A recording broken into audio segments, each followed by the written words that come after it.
This is Fantasy Banter HQ. Bold takes, sharp analysis, and zero filters. Dude, we're like 2 weeks into Sora 2 existing, and now all of a sudden, like, people are finding it not funny anymore. Like, people are just getting annoyed. Like, we're just like, I'm just creating all of this stuff. Did you see the one where Andy Reid appeared in my Sora video? I didn't get to see any of those videos yet. Yeah, dude. So you can't say like, have me talking to Andy Reid or whatever. It just won't work. It'll violate like their community standards. So I just put because we have Biggie in our league and he looks exactly like Andy Reid without the mustache, and that's been like an ongoing joke since he was like 10. No, he looks like Andy Reid, and so he's like, so we're like, I just put have the head coach of the Kansas City professional football team or a man that looks like him send me a terrible trade. Have me look at my phone and laugh hysterically and show everyone. So I kept creating these videos, and it kept on having Andy Reid with the logos and everything, with mustache and hat and everything, trying to trade me like Clyde Edwards-Helaire for Justin Jefferson. It's like what? It's like it did it multiple times. It always put Clyde Edwards-Helaire in there. I said nothing about him. It's like it just randomly picked it. It's like I know this is ridiculous. Like, yeah. I was like, the trade for Clyde Edwards-Helaire is hilarious no matter what. Because one time it was Justin Jefferson in a first-round pick or something, and I forgot what it was the second time. I don't think I sent you the second video, but yeah, both times it was him trying to look trade at these him. now, man. Funny. I did one where there was a guy that he was with a girl, and then they say 6'7". Have you guys seen that thing? Oh yeah. 6'7". Yeah. Well, and I had him freak out and run through a wall. So he started kicking this wall, and then all of a sudden, like, the wall like sucked him in. I was like, that's not where I wanted this going. But it was actually pretty funny. I was like, I had one that I didn't. I can't remember exactly what it said, but remember that quote that you said earlier about how, like, because we have the league where if you get last place, you got to wear the dress in public or whatever. And I blame Shebass for my terrible, record this week because he didn't tell his friend to not play H-An, and I freaking lost again. So I'm going to be wearing this dress because of you. And he says something like, if you keep blaming others that you're wearing the dress, you're going to have the dress every year. He said something like super prophetic. Like he was like, it was super weird. Like he was like some freaking sensei or something. So I had AI like basically create a picture of me looking at the standings wearing a dress and weeping, and then looking over and there's a picture frame. It just has his quote in there, and it says like little hashtag Shebass. And so then I created like 2 more times because I wanted the dress to be better, but then it started having me read the quote, and then it started being like super weird. It was like I'm reading the quote, and then it was like, she was right. I didn't even send it to you. It goes, it's like you're a girl or something. It's like, she was right. And it was like, Shebass. It's freaking wild. It looks exactly like me, though, and sounds like me. So it's freaking wild. That is funny. When you're like, just tweak the dress a little bit, and then it just changes it into this. Changes everything, dude. It's like there's like a picture frame of like a kid or something on the counter, and like it shows me pick it up, and as I look at it, it's just Shebass's quote. It's freaking wild. I gotta send you guys those later. For sure. And what's funny is that in order for Sora to pick up on like your voice, it just has you read 3 numbers. It's like 27, 42, 68, and then it has you like put your head to the side and then like move your head up or down or whatever, and then boom, it has your whole likeness and voice and everything. Wow. It's like with all the countless hours of video I have online, like anyone could make my likeness at this point. It's freaking crazy. Wild. But if you do a cameo with another person, like me and Shebass have made some with both of us in there, we can only send it to each other inside the app. We can't download them and send them to you guys. It won't let us. And if we try to screen share it, it just goes black and all you can hear is audio. Because we actually have a montage of us running on the beach and like splashing water and stuff. It's freaking weird. I can't even find that one anymore. It's not even showing up on mine anymore. But yeah. Seriously? I have not even dove into this yet. No, I better not look at it because it'll mess up my. I'll send you the link because I didn't know this. I just sent the link to some people, and a couple of people downloaded it. It was Mole and who else was it? It was Mole and Creed downloaded it, and then I said, and then I had it create. I was like, create a video trying to talk my friends into downloading Sora. And in the video, like it was me saying like, if you download this link, you get a month free and I get a month free or something. Like I didn't even know that was real. Like I didn't say a word. Like I didn't really do that. Like I told myself that, and then it zooms out, and I'm like Superman standing in my office, and I just take off and I land on the moon. It's freaking wild. Wow, I love this already. It's wild. It's Nice. wild. After this episode, I'm gonna send you a few, and we're gonna have to check it out. So, should we get into the content of today? I think we should. Do it. Yeah. Fantasy winners and losers. Don't you love that drop? I wasn't trying to laugh. Yeah. I was like, all right, here we go. All right. I gotta get some music to go with that. You know what I mean? We're kicking butt here, man. We're on episode 11 already. I mean, most podcasts quit at episode 3. Look at us going episode 11 already. We're gonna be at hundreds of episodes soon. All right. Just Yeah. like it's gonna be awesome. But Pros. yeah, absolutely. But we've been going game by game and just recapping every single game. But we're like, you know what? We don't want to, we want to respect the time of our listeners, of our viewers. And so we decided we're going to go over this week's winners and then this week's losers, because there's a lot to talk about. And we don't want to get stuck up talking about, games that don't matter. Right. Not this week. That is right. Not this week, at least, So we're going to get into some winners here. And I think that Justin, because Justin is the NFL guru himself, the NFL junkie, that I think he has some winners. I think he has some winners for this week. And so I think that maybe we should start with you, Justin. You rattle off a couple winners here that you see this week and tell us why you think these guys are winners. We'll let you know if we agree with you, because if we don't, we're going to let you know as well. Well, I will start with quarterback. For winners, I have Mahomes. And obviously, everybody knows the numbers that he's been putting up lately, kind of back to the Mahomes of old. And the main reason I have him on here is because he's getting his number one weapon back. That 6-game suspension for Rashee Rice is over. And so he's already been putting up numbers that his fantasy managers are loving. And now it's just going to continue that trajectory. I see him just continuing the pace that he set so far. Let's hope he doesn't put his shoulder pad through Rashee Rice's knee again like he did last time. Right. If he throws a pick, we just need Rice to just stop. Don't chase. Don't try to tackle anybody. Just give up on the play. So I actually been hanging on to Rashee Rice in the guillotine league this whole time, which is kind of funny because a lot of people are like, why would you hang on to him in a guillotine league? And so I hope he ends up panning out. I hope that ends up being a reason to have held on to him. Because he was drafted like an auto draft, my team, and I just decided I'm not dropping him. I mean, I think the scariest week to have him is this week. Yeah. Because, I mean, you knew you weren't going to start him for this first 6. You just don't know what kind of football shape he's in. You don't know the chemistry, if it's there, if he's going to get the workload first game. So I think, this is the only challenging game, to start him, especially in a guillotine league. Yeah, and I'm not gonna start him. I mean, I may drop him after like 3 weeks. I was wrong. Right. You know what I mean? You never know. I mean, guillotine leagues are weird like that. I mean, I had Scadaboo just picked him up off the waiver, and he was on not anyone's team. I paid $0 for him, and he's putting up monster numbers right now. I mean, from here on out, you got 11 teams left in a guillotine. Next week it's going to be 10, and anybody who's in a 10-team league, everybody's stacked. So it is going to be like that. There's going to be plenty on the waiver wire. You just got to hope that your guys stay healthy. Your bye weeks you don't have too many during the same bye, and there's a lot of luck involved for sure. Yeah, and I picked up Justin Fields in that league and put him in. He got 4 points, and I put Scadaboo on the bench because I'm a genius this week. So I'll go ahead and admit my wrongs. You're still in the league, though, right? Still going. Yeah, we got one guy that's been in the bottom. You know how it always tells you like who's like at the bottom, like going into it. There's one guy that's been there every single week, and he has Josh Allen. And Josh Allen will put up like 30 points, but he'll have like 40 points. It's like he has just a team of all trash. Oh, and he's been alive. He's still alive, and he went and grabbed Jalen Hurts for top dollar too, just to put him on his bench. Wow. So I don't know. Waiting for that guy to fall out. Does he have a lot of money left?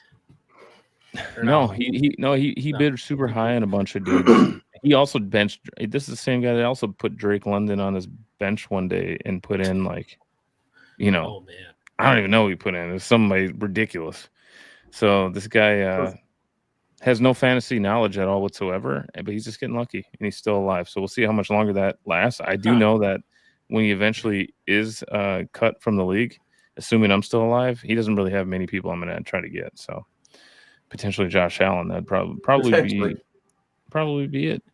Which Josh Allen either puts up 15 or 30, so he's not always the best one to have either. Never in between. Never in between. Never in between. I think we should probably stick with. With quarterbacks here on the winners. Wouldn't you say? Yeah. If you guys have any other ones, I made note of. I know that there's plenty more, but that was the one that jumped out to me. Yeah. Moving forward, the one that jumps out to me is Drake May. I'm really upset that I don't have him in any league.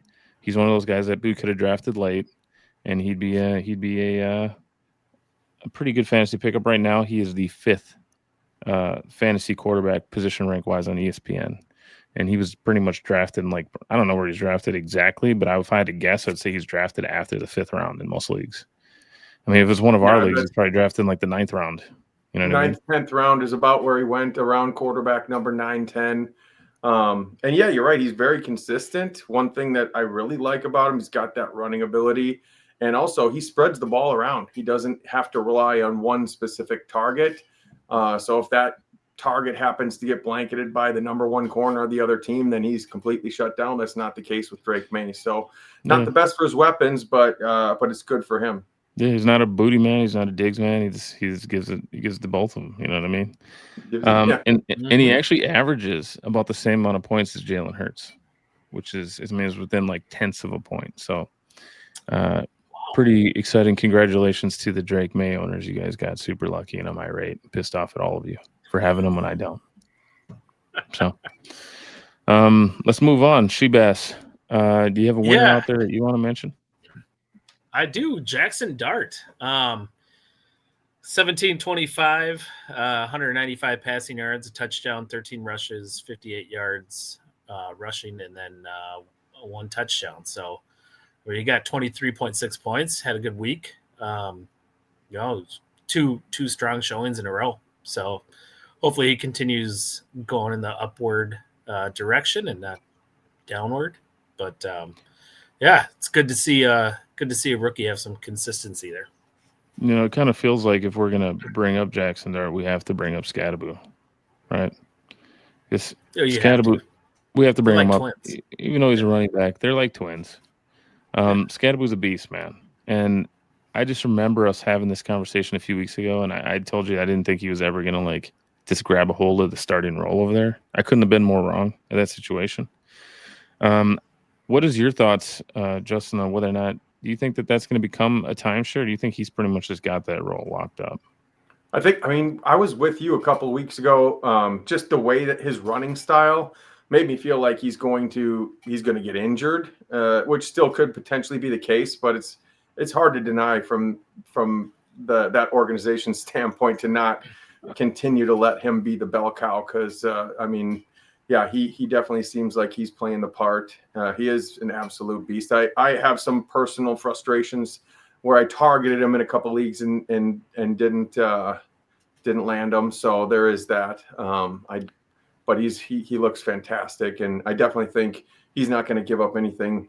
I think Tyrone Tracy had four carries for 6 yards or something like that. But I know, because I actually had him in. Deal. I had him in where I had to play him. So hey, Jeff. And strangely enough, I also had Scadaboo out, which is like in a different league. Which, I mean, in hindsight, it's like, what the heck was I actually thinking? Right. But But at the time, I was like, you know what? I think there's better options than Scadaboo this week. How dumb was that? He's instantly going to go back in, and he's going to put up like 6 points next week. Tyrone Tracy's probably going to go off for like 3 touchdowns. I think even before this week, Scadaboo seemed like he was a trustworthy starter. With or without Tracy. I mean, even the last game or two that he and Tracy were both healthy, he still was getting a decent amount of work. Definitely not like the full workload, but he wasn't not relevant. So where do you think he lands? Would you say that he's a RB1, RB2? Where do you think Scadaboo is? I think he is in that RB2 range. I mean, obviously this week he was an RB1, but from a consistency standpoint, I think that you could safely keep him in that RB2 conversation. Yeah. Right now he's running back 10. Full PPR, which that just shocked me when I looked it up. I actually would have said RB2 as well.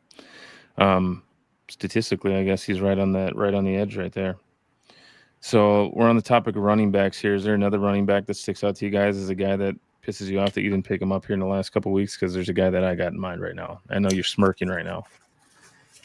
Kamani Vidal is definitely one that seems like an obvious win. So I had a notation for him, but the one that probably isn't being talked about a lot is DeAndre Swift. I think that it's a win not only because he put up a good game, but because they're talking about how he's going to start losing carries. They've been talking about how they're looking for somebody else to kind of pick up the reins there. And then Swift, he stepped up to the plate and had a huge game and showed the coaching staff that they can count on him to be the bell cow. Yeah. Well, the guy that really sticks out to me is Rico Dowdle. I mean, it's like I thought that this week we would see him come back down to earth. It just didn't happen. I mean, I didn't even watch that game. I think I was just at Lifetime Fitness, like looking at the stats, and it's like every single play was Dowdle. I'm like, what's going on here? I mean, the guy's a freaking stud. So that guy was just out there, and then the Vidal. I actually got him in a league, but in our auction league, he was just sitting out there. Stump got him for $0 in a league where I have no running back. Vidal? Yeah. Well, the reason why he got him is because I thought waivers ran on Thursday because they used to, and I put it on my calendar. I actually put like a reminder for Thursday, and Stump's like, it's been like a couple of years since it's ran on Thursday, and so I didn't put in for him. Let yourself off the hook. Before this week, nobody knew who was going to get the bulk of the carries, and it was just kind of speculative ads. Is it going to be him? Is it going to be Haskins? And it was just kind of like just chance it and hope that you get a couple of points. He just happened to have a really good game, but it wasn't necessarily a no-brainer, other than the fact that there's some work to be had there. I mean, in the league I did grab, I grabbed Haskins too, because I didn't know which one was going to be the guy, so I grabbed both of them. And that one was like an old school like waiver. Like it literally, I had to pick up one of them, and then they had to get all the way back to me and get the other one. Somehow I got both of them. Huh. I love that league. Well, lucky guy. Dowdle's really exciting. I agree with you 100%. It's one thing to get the opportunity and be solid, but to get the opportunity and just be an absolute beast 2 games in a row, over 200 scrimmage yards and 30-point plus fantasy games, it was extremely impressive. Of course, you fear a little bit when Chuba comes back, how much of a work. It seems like to me he would have the job moving forward, but how much of that workload he's gonna. At least a big chunk of it, right? And then, I mean, does any of this feed into your theory about the Cowboys too? That whoever plays the Cowboys is going to put up big fantasy numbers? A little bit, but this is 2 games in a row. And when you see a pattern, then, more than just kind of a one-time anomaly, that's when you really want to take notice. And so the Cowboys just helped the pattern. So he's had 2 really big games in a row. And I don't think that they're going to be that big moving forward, but, the ability is there. 30 carries is a lot of carries, man. And so, I mean, you don't get too many running backs to get 30 carries. I mean, even if you did get a 50-50 timeshare, when Hubbard came back, I mean, that's still 15 carries. It's still more than the majority of starting fantasy running backs, right? I mean, you look at the other side of the ball, Javonte Williams had 13 carries. So, I wish I had him. Should we move on to wide receivers? I think we should move on to some wide receiver winners for the week. Who jumps off the page for you, Shebass, in terms of wide receivers? You're the wide receiver guy that always drafts wide receiver in every league I'm in. I'll tell you, Drake London. I think he had 31 points last weekend. Just targeted 16 times, 158 yards, 10 receptions, a touchdown. And it's weird. Him and Pickens, right? They were 1 and 2. Well, they were tied for first out of all receivers, right? They were both 31.8. So an odd stat, you got Drake London with 158 yards, 10 receptions, 1 touchdown. And then you got George Pickens, same points, 31.8 points. He got 9 receptions, 168 yards. So he got 10 more yards, 1 less reception, and 1 touchdown. So it's just so the difference stat. Is basically the touchdown. No, as far as fantasy goes. Yeah. They both they scored the same amount of points total, right? Points, yeah. So it's the receptions was different, and then the yards was different by 10. Then it's only 10 yards, which equals 1 point. Yeah. So it's the same. Right. Yeah. So it's it was just a weird stat that it was so close. I don't know if I've ever seen that before, but it's just a weird stat. I'm happy to be a Pickens owner, and it's really like, what are the Cowboys going to do? Like, is he going to only have eyes for CeeDee Lamb still? I think he's not going to. I think he's going to actually be like, all right, I got 2 wide receivers now and a tight end, even though I did put in Ferguson in a league, the one league that he doesn't outscore my other tight end. I put him in. So. Yeah. And I thought the Panthers defense with was it Jace? Oh man, Horn. It's one of the cornerbacks there. But I thought he was going to give him enough trouble. And then I thought it was going to open up some other play for the other receivers, but it didn't seem that. So those were your 2 winners then, the 2 31-pointers? Yeah, they were the two leading scorers in the receivers in the standard PPR. So. It was nice to see the big game from Drake London because he's had a couple of snoozers as well. Pickens was a win, for this game, but we just kind of mentioned CeeDee Lamb and they are kind of talking about he might be coming back this week. So I think that obviously there is going to be quite a few targets lost, whether it's completely gone or not. It's not, can't expect the same outcome as you have in recent weeks, unfortunately. As a Dak owner in a couple leagues, I'm really excited because he's already been good, and now he'll have Pickens, who he can trust now, and have CD and have Ferguson. So I think, that aerial attack is just going to be, that much better across the board. But does he have confidence now after losing to the Panthers? That's the biggest question now. That is so odd. Isn't it? Yeah, it really is. It was shocking in our household. So yeah, I kind of had a feeling that was going to happen. That's why I didn't go anywhere near that game in our survivor pool. I think the Panthers are just going to be that team where you just never know. Never know what you're going to get. Yeah.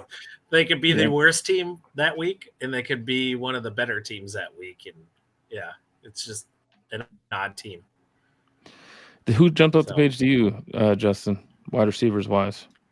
So my 2 winners I put down were BTJ. He had a good game. He got in the end zone, and he's gotten quite an uptick in targets over the last couple of weeks. He's making some things happen with those targets. So I'm kind of feeling that rapport building a little bit between him and Lawrence. So that upward trajectory we were hoping for, we were kind of expecting, it is starting to occur. So I think that he's a winner this week.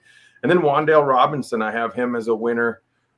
He had the opportunity again with Slayton being out and getting the bulk of those receptions, and he had a good game too. So hopefully Dart's going to be locking onto him, and he'll get the lion's share of those targets over there in New York as well. And both of those guys are Stump's guys, and now they had good weeks, and he's not on the podcast to brag about it, but he's been waiting for that out of both of those guys. And I actually had BTJ as well as JSN on my list because they played each other, so it's just really easy to see 2 winners on the same screen here. Going over that was exciting to watch because I have both of them in the auction league, and it was kind of just back and forth, those big numbers jumping off the screen. So that was really cool to see. Yeah, they both had 8 grabs. So it is kind of weird though, looking at JSN, 8 for 162 and a touchdown. That guy's just a freaking beast.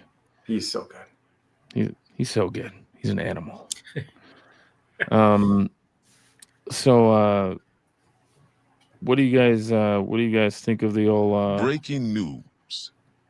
Oh my gosh, I didn't even make that happen. That just happened. Are we going to talk about how, because we mentioned the survivor pool and how I used to chase around everyone who played the Carolina Panthers, and that's how I would know which teams were going to win, is whoever's playing the Panthers. And this year I was doing that with the Titans. and they fired their head coach. So what if they start winning now? What are we going to do? What are we going to do in a survivor pool? Because, that usually lights a spark, right? Underneath the team. Get rid of Brian Callahan. I mean, what's going to happen if the Dolphins ever get rid of their head coach? I mean, I don't even want to know. They probably won't lose again. So yeah. Who do the Titans play this week? Do you have that information? I mean, I hope it's not the Bengals. Well, I've been going with either one of those two teams, and they play the Patriots. They play the Patriots. Okay. Another L, you think? I don't know. I wouldn't touch it. I can't. I just picked the Patriots last week, so I'm hands off on that one. I think I picked the Rams. I just went with the easiest possible pick. Yeah. Yeah, I might go that route.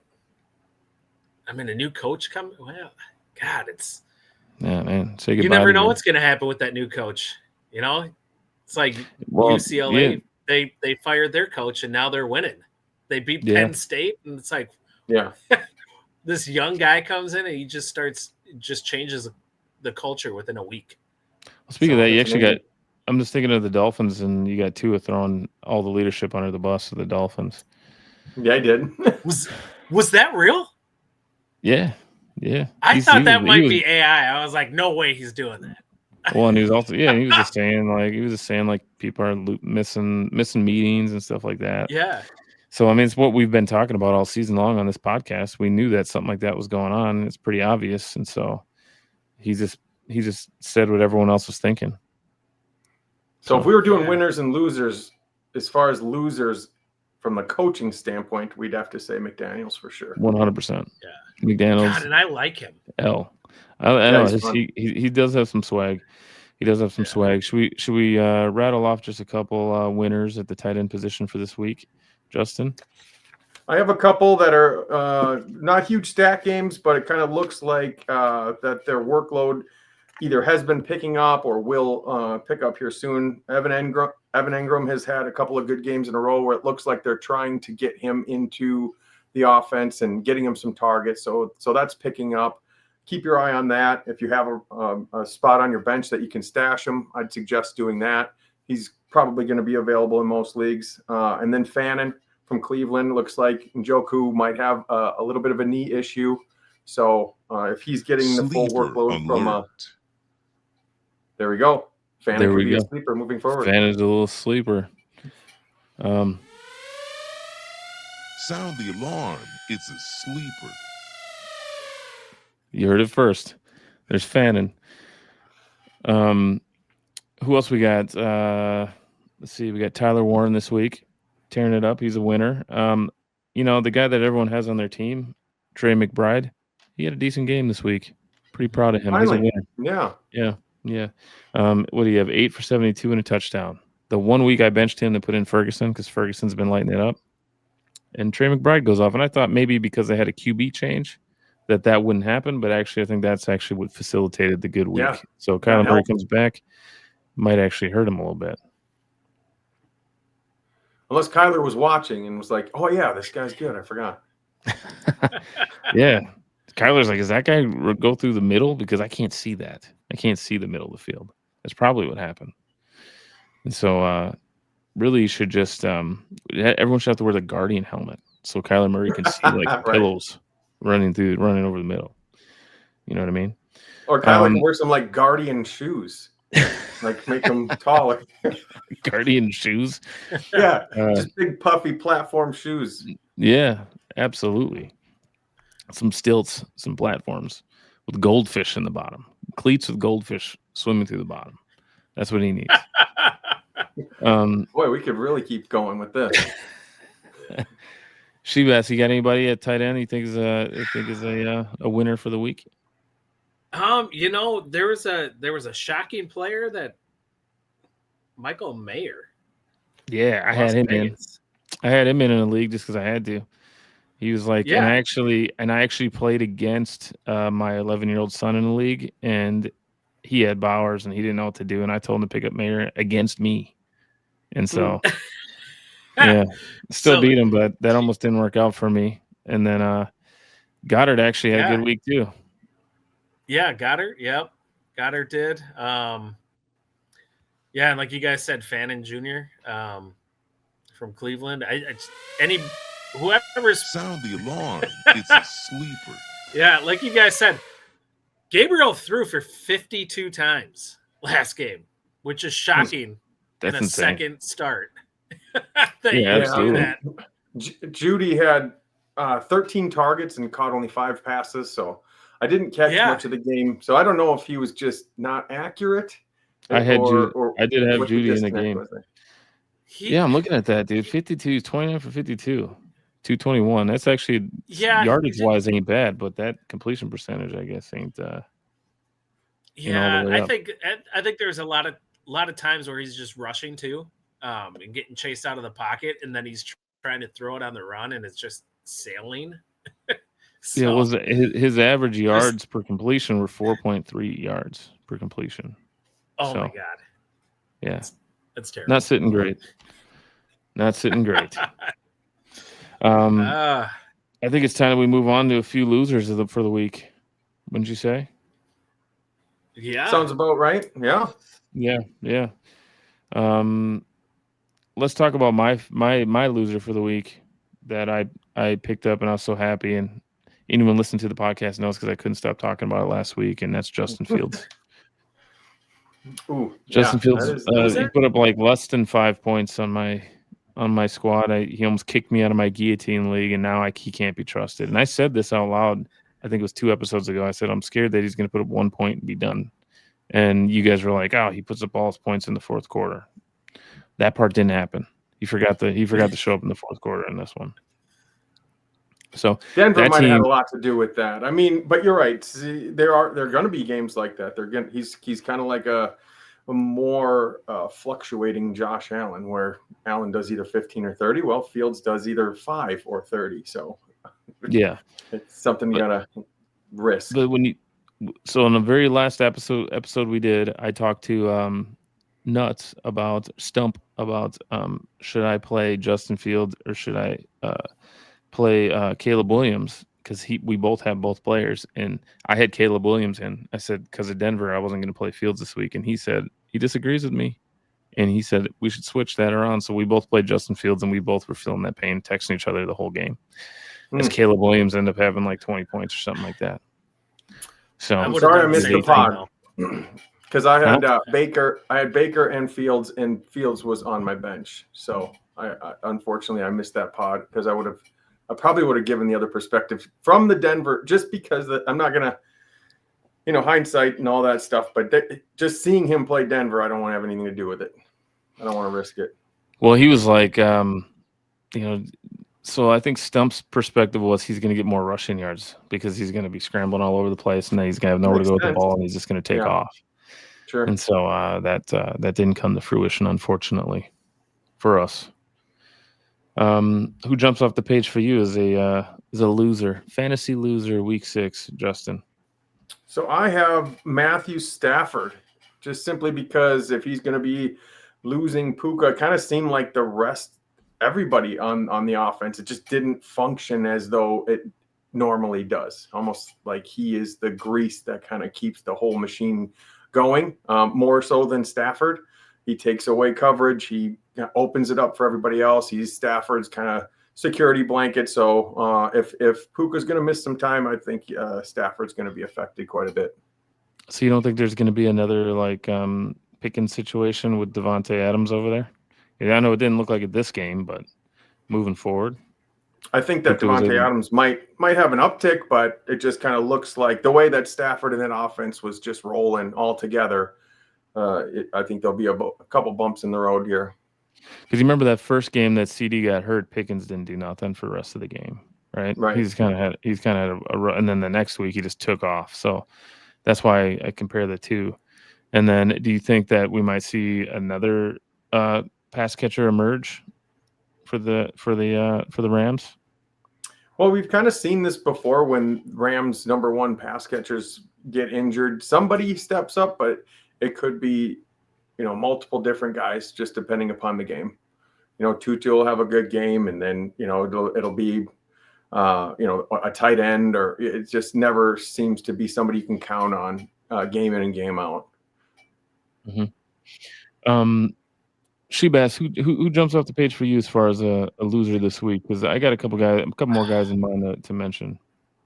James Cook. We're in agreement. James Cook. 17 rushes for 87 yards. I don't think he even had a reception. So only 8.7 points. That was not what you expect for what you were paying.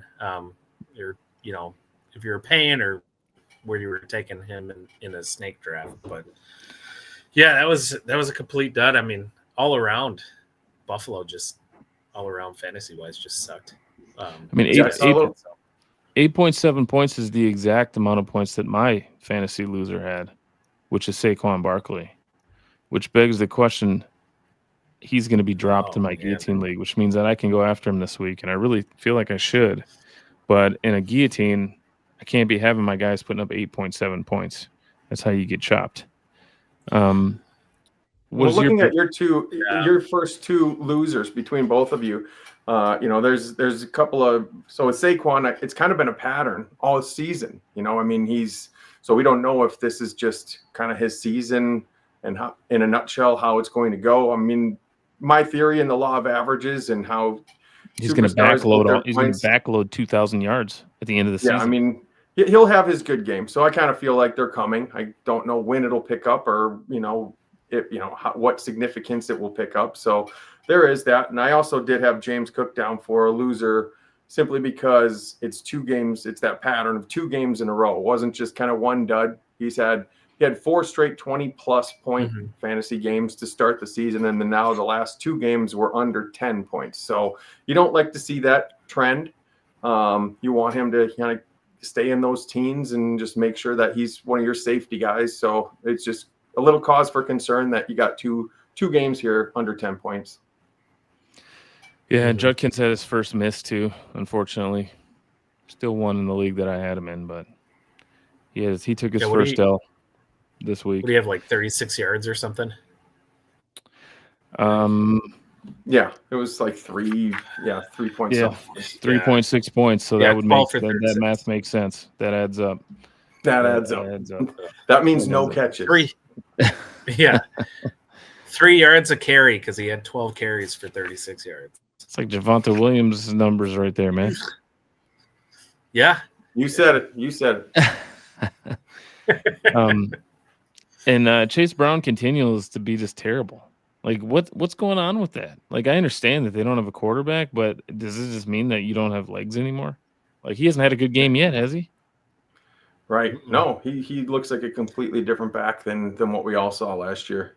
Hey, Justin, who else do you have? Who else jumps off the page for you in terms of just running back losers of this week?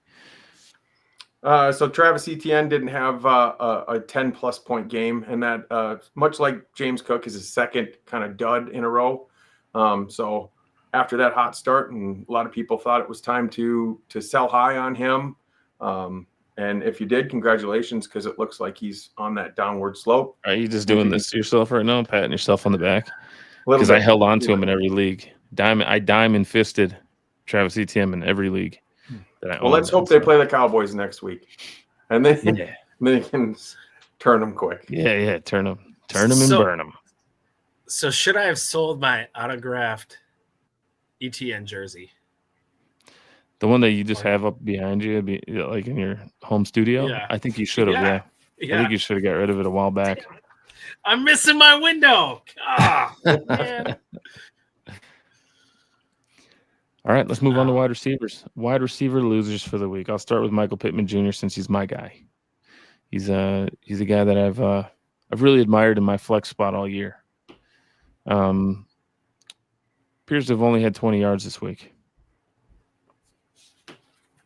The challenging thing for Pittman, I think, is because he was the unquestioned kind of number one target for Danny Dimes, for the beginning of the season.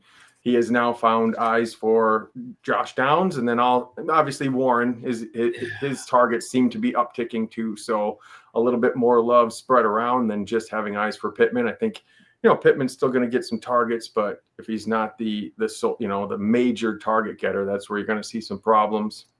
It's like Danny Dimes is getting too good now. Like we wanted him Yeah, to right. be good, but not this good. Like, come on, pump the brakes a little bit, dude. Like, just keep your eyes on Pittman. Don't look at anyone else. Have the game speed up for you again, so you only see Pittman. That's a good call. Yeah. Who you guys got wide receiver wise? Losers. I got Stephon Diggs. After having that great week against Buffalo, and he comes up in 3 receptions for 28 yards. Not good. Although he was only targeted 3 times. So, I mean, if you're 3 for 3, we can't really do much. Caught 100% of his targets. He did. Yeah, plus he had that revenge game against Buffalo. Yeah, 100% is pretty good. It's pretty good. You want as a receiver. Points. I would say that the biggest reason that it's a loser is we were talking about Drake May and how he spreads the ball around. I mean, if you're going to be the alpha, you got to be unquestioned the best receiver on the field, and you want your quarterback to have that first read locked on you. And it just doesn't seem like he has that. He will some games, but it's not the unquestioned game after game. So I would agree that that's he's a loser from that perspective. And the fact that he's and I don't know, the fact that he's banging Cardi B makes him kind of a loser too. Should I cut that out? No, leave it in. It's good entertainment. It's good banter.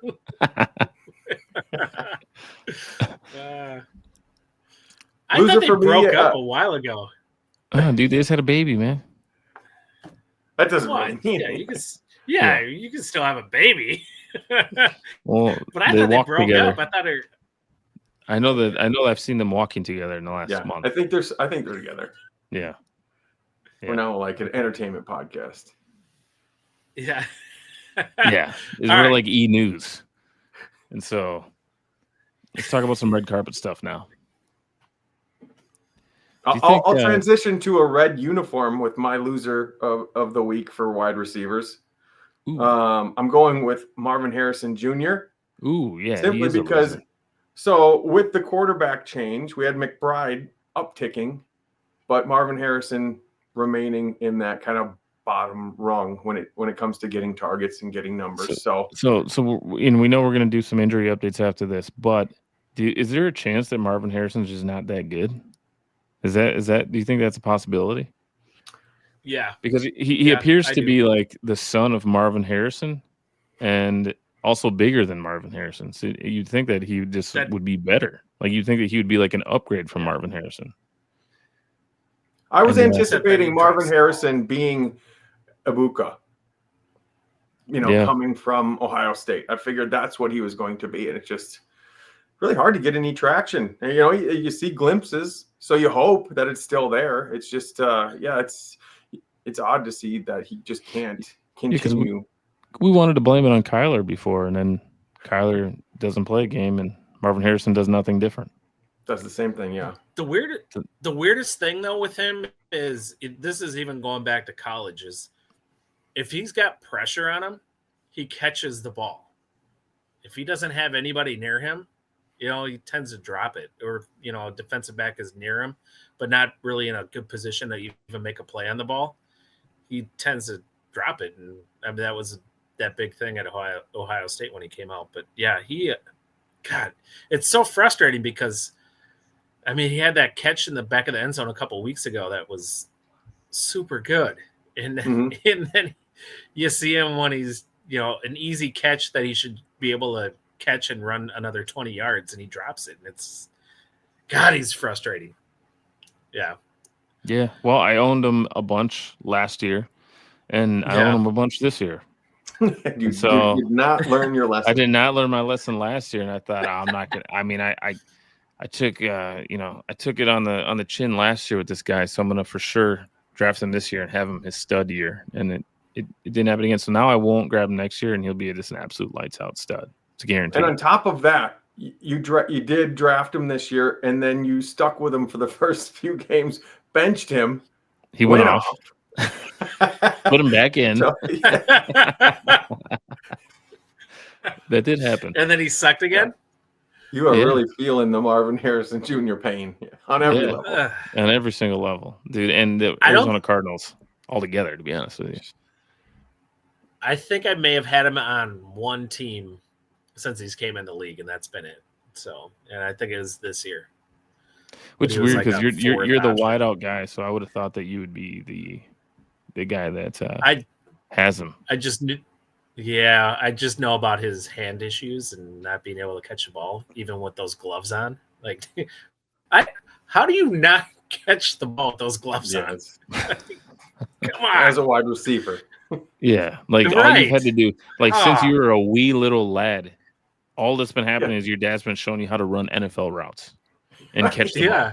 Like literally. You know how many times he's caught a football through his childhood?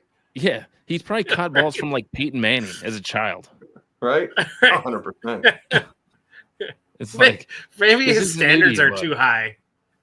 It's like if you still can't catch right now, 20 years later, you're not going to be able to catch, unfortunately. But you'll keep drafting him. Yeah, but I'm going to draft him again next year. Guaranteed.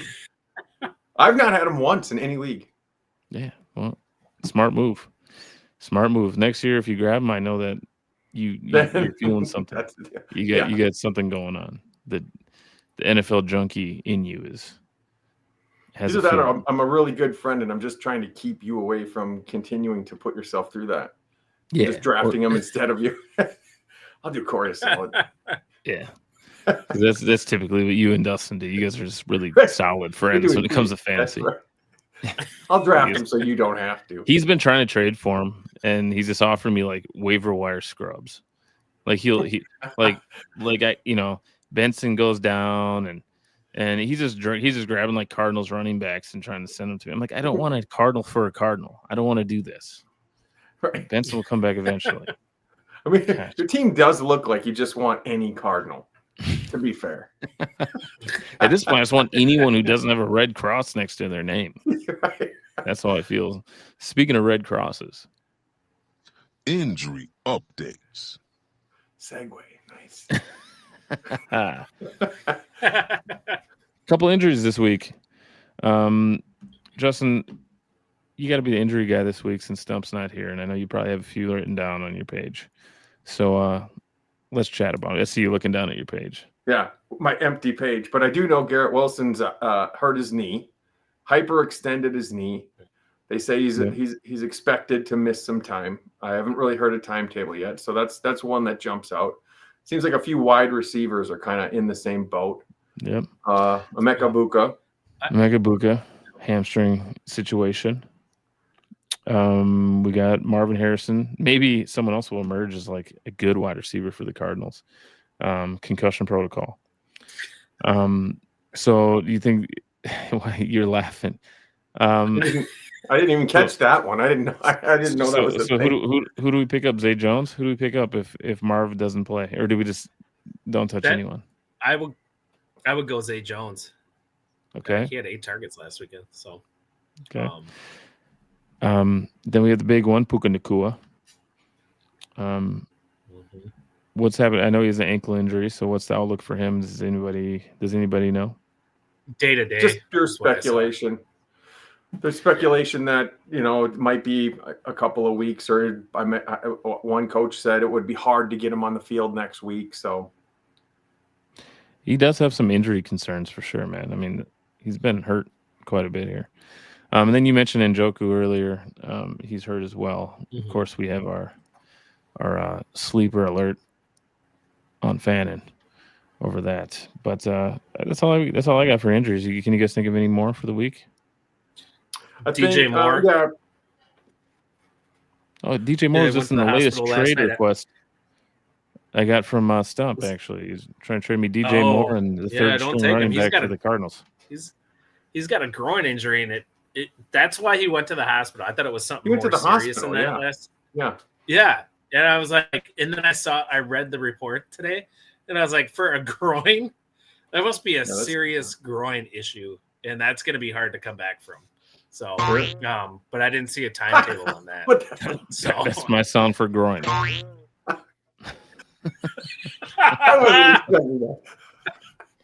I just look like a child.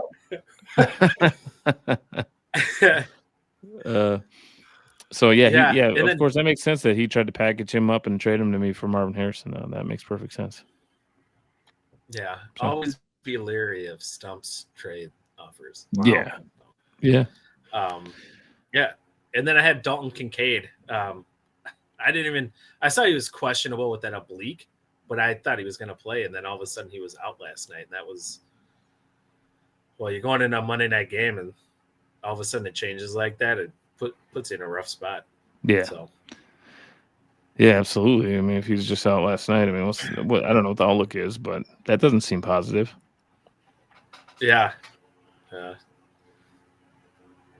Last one that I can recall was Calvin Ridley. Sounds like he's going to miss some time as well. Okay. Wow. Well, that stinks for them because they also, their coach is going to be missing some time. Yeah. So. Right.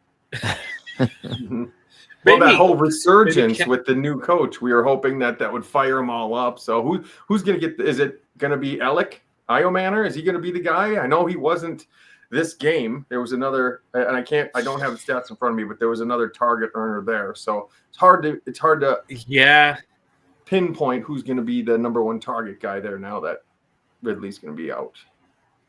Yeah, and I've been so patient with that guy all year. He was kind of my guy. Same. Like, hey, this is gonna be him and Mbuka, right? And he just hasn't, 3 receptions, 2 receptions. He hasn't gotten anywhere. Yeah. His start. Well, once I tell you who the target earner was, I think you might like Iomanner again. It was Van Jefferson. That's what it was. Yeah. Yeah. Oh yeah. Yeah. And also the other guy, Chig Okinawu. What's his name? Okonkwo. They both had 6 the tight targets. end, right?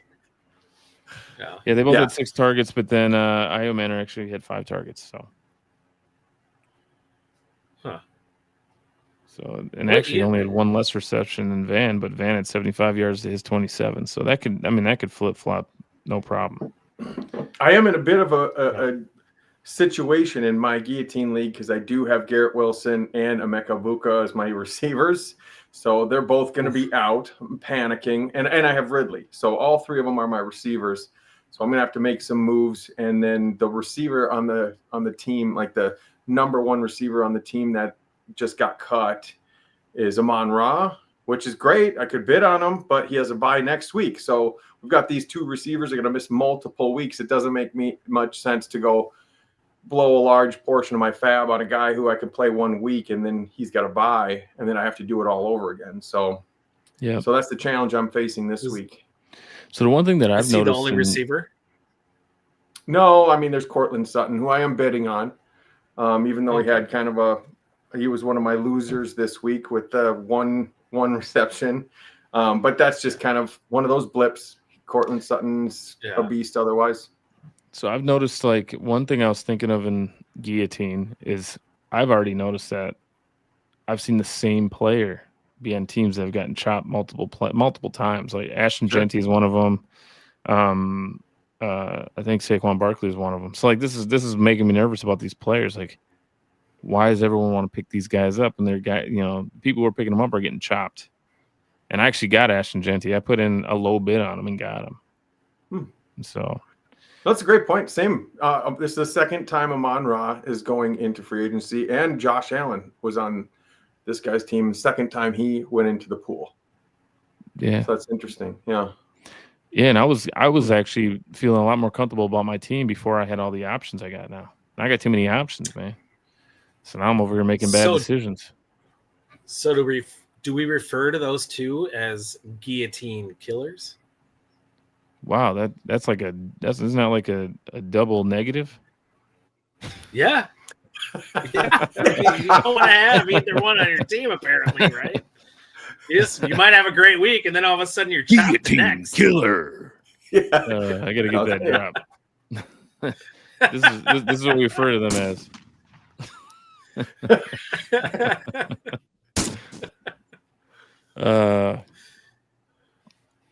We got to do the lead up to it.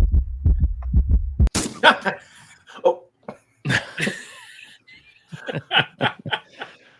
So I mean, do we think that Gibbs and Saquon stuff are going to bounce back, or are we just kind of just going to be worried about them all year? Because I've been waiting for. I mean, I've really been saving fab money in my guillotine, just waiting to see. Like, I wanted like a top running back, like a top tier running back to fall, so I could just put like $600 on him and get him.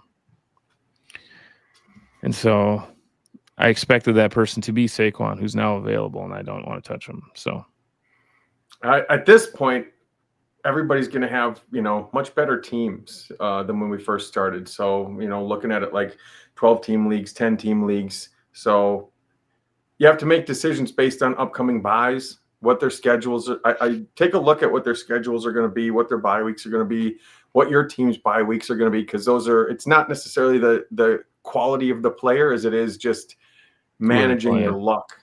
Yep. And making sure you don't have everybody on the same bye week or multiple significant players on bye weeks. Saquon's playing the Vikings, which is I think we might see a bounce back week. There you go. Yeah. And then 200-yard game. Yep. Tet McMillan's actually been in free agency twice in my guillotine. So I guess I probably shouldn't touch him at this point, based on my theory. Right. So stay away. Yeah. All right. Well, sounds to me like we've just given some solid life-changing fantasy advice this episode. So I'm pretty happy and excited about that. All within an hour. Yeah. We pulled it off. And